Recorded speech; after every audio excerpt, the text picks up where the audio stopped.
नमस्कार, आपका स्वागत है ऑब्जर्वेशन ऑफ वर्ल्ड में। मैं हूं नरेंद्र साहनी और आप देख रहे हैं वो न्यूज। हिमाचल प्रदेश यानी देवभूमि में भाजपा ने चुनावों से पहले ही अपनी पार्टी के भीतर चुनाव क्यों करवाए?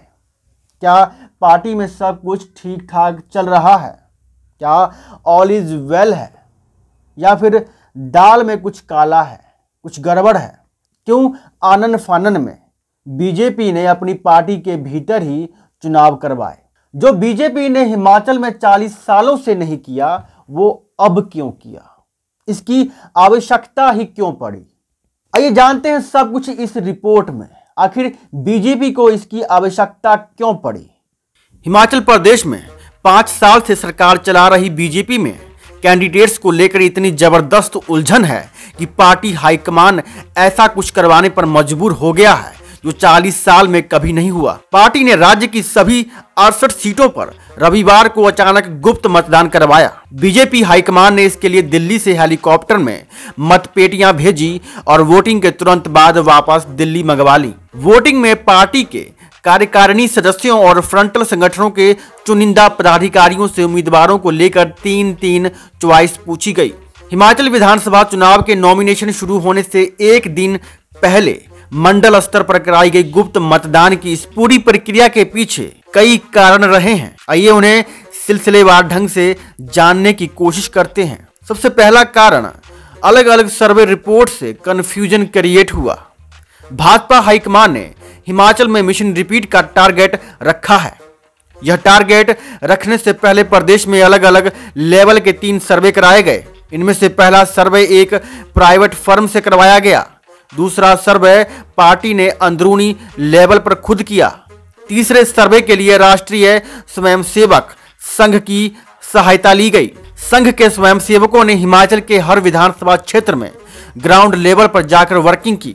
इस सर्वे की रिपोर्ट एक हफ्ते पहले ही भाजपा हाईकमान के पास पहुंची थी। पार्टी की ओर से कराए गए इन तीनों सर्वे में अलग अलग रिपोर्ट आने से कई तरह के कंफ्यूजन पैदा हो गए। ऐसे में आखिरी मौके पर पार्टी के कार्यकारिणी सदस्यों और फ्रंटल संगठनों के चुनिंदा पदाधिकारियों से उम्मीदवारों को लेकर उनकी 3 चॉइस पूछने का फैसला लिया गया। चुनाव करवाने की दूसरी सबसे बड़ी वजह निकलकर आई सीटिंग एमएलए मंत्रियों का नेगेटिव फीडबैक। भाजपा हाईकमान के पास अलग अलग लेवल से जो फीडबैक पहुंचा है उसमें लोअर हिमाचल के 2 दर्जन से ज्यादा विधायकों और 4 मंत्रियों की रिपोर्ट नेगेटिव है। यह फीडबैक विधानसभा लेवल का है और इसके मुताबिक दोबारा टिकट दिए जाने की सूरत में इन नेताओं के जीतने के चांस बहुत कम हैं। विधायकों मंत्रियों के इस नेगेटिव फीडबैक के बाद ही केंद्रीय नेतृत्व ने संगठनात्मक लेवल से यह चेक कराने का फैसला लिया कि ग्राउंड लेवल पर हालात काबू में हैं या नहीं। तीसरी सबसे बड़ी वजह जो मानी जा रही है वो है 1.5 दर्जन एमएलए की जीत का मार्जिन मामूली। वर्ष 2017 के विधानसभा चुनाव में लोअर हिमाचल से जीतने वाले 1.5 दर्जन एमएलए ऐसे हैं जिनकी जीत का मार्जिन 500 से लेकर 2000 वोटों के बीच था। 5 साल की एंटी इनकम्बेंसी के चलते इन सीटों पर आंख मूंद कर उन्हीं चेहरों को टिकट देने का चांस लेना समझदारी नहीं होगी। इन विधायकों के मामूली विनिंग मार्जिन और मिशन रिपीट के चलते पार्टी नेतृत्व एक्स्ट्रा सावधानी बरत रहा है। चौथी सबसे बड़ी वजह जिसको इग्नोर बिल्कुल भी नहीं किया जा सकता वो है पार्टी के भीतर ही दल बदलुओं को लेकर नाराजगी।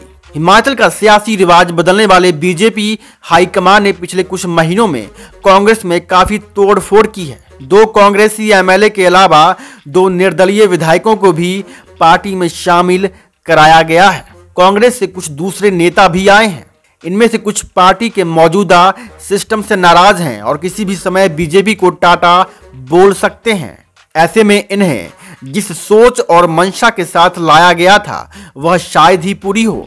दूसरी ओर इन दल बदलुओं के आने से संबंधित हलके में भाजपा के पुराने वर्कर भी खुद को ठगा सा महसूस कर रहे हैं। रविवार को कराए गए गुप्त मतदान में कई सीटों पर भाजपा के पुराने वर्करों ने 2 टूक फीडबैक दिया कि दल बदलुओं को टिकट बिल्कुल भी नहीं दिया जाना चाहिए।